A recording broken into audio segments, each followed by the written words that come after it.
Assalamualaikum warahmatullahi wabarakatuh.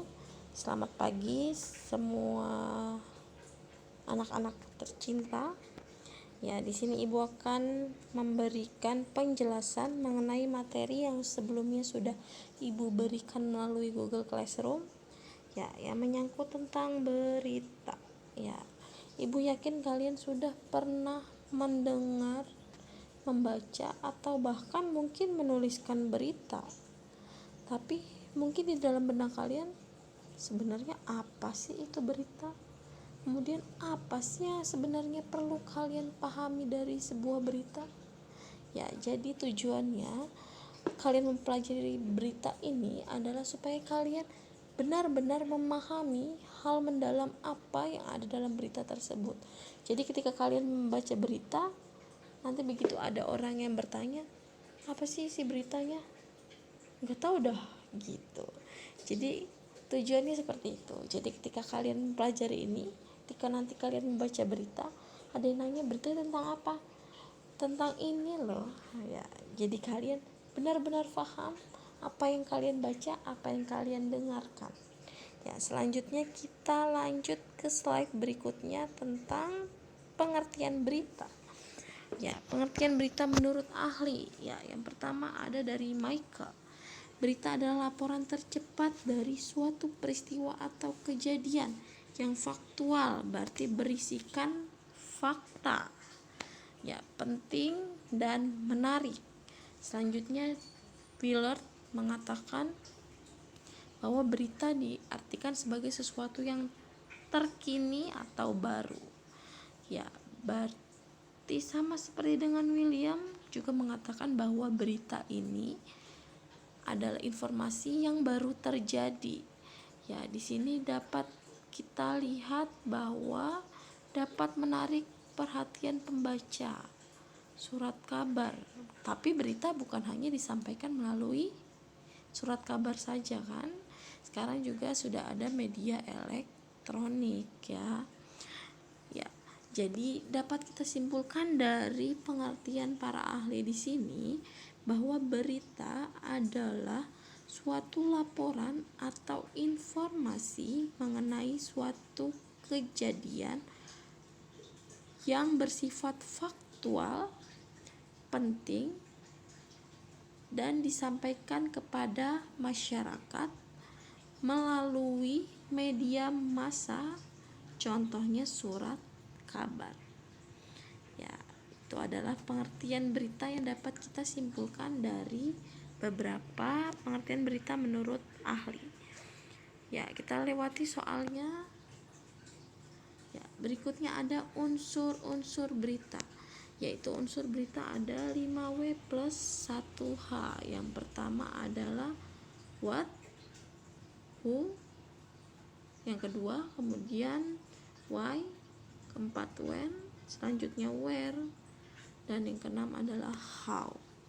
Ya, perlu Ibu ingatkan sekali lagi bahwa unsur-unsur berita ini yang berupa pertanyaan di sini ini hanya sebagai contoh saja.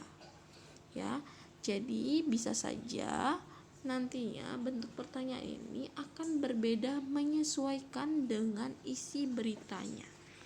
Ya, selanjutnya kita lihat contoh berita, yaitu judulnya banjir di Rangkas Bitung.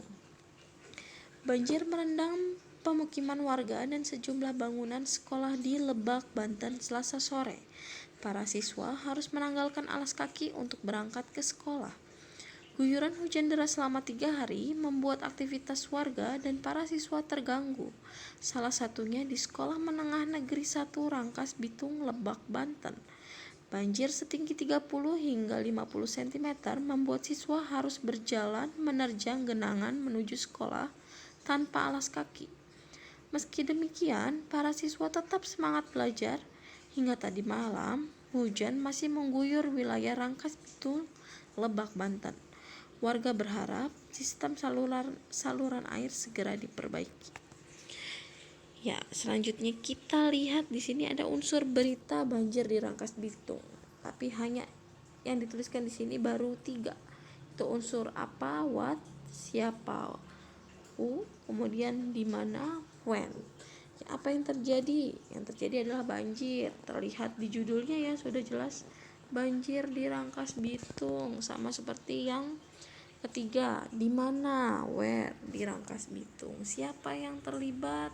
Yang kedua, siapa yang terlibat atau siapa yang terkena dampak banjir tersebut? Warga dan siswa sekolah. Ya, selanjutnya berarti yang belum itu unsur, yang sudah berarti apa, what, siapa, who, di mana, where. Berarti yang belum adalah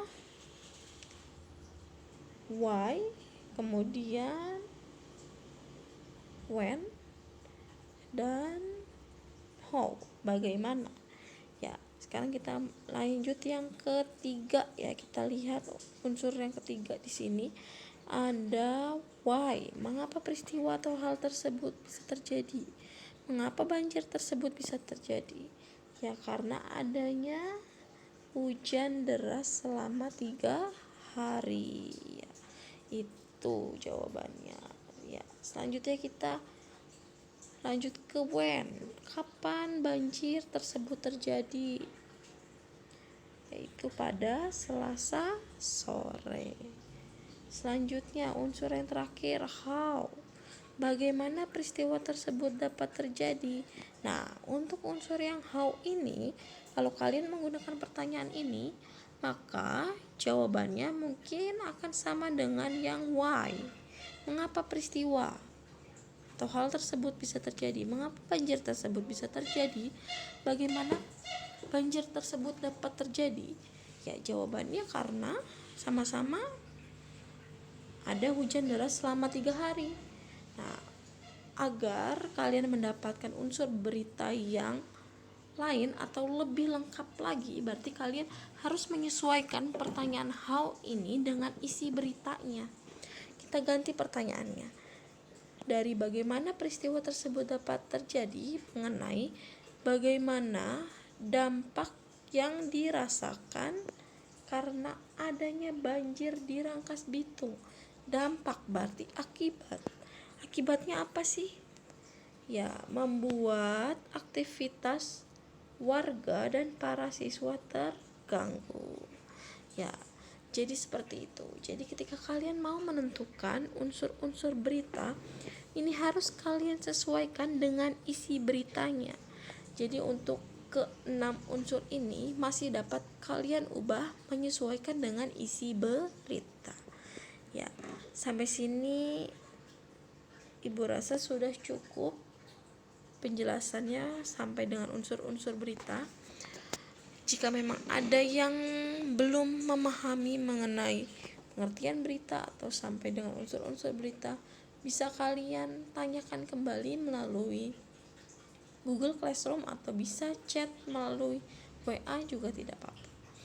Ya, Ibu mohon maaf jika ada kurang dalam penyampaian Ibu. Semoga kalian cukup memahaminya. Ya, Ibu akhiri wabillahi taufik wal hidayah. Wassalamualaikum warahmatullahi wabarakatuh.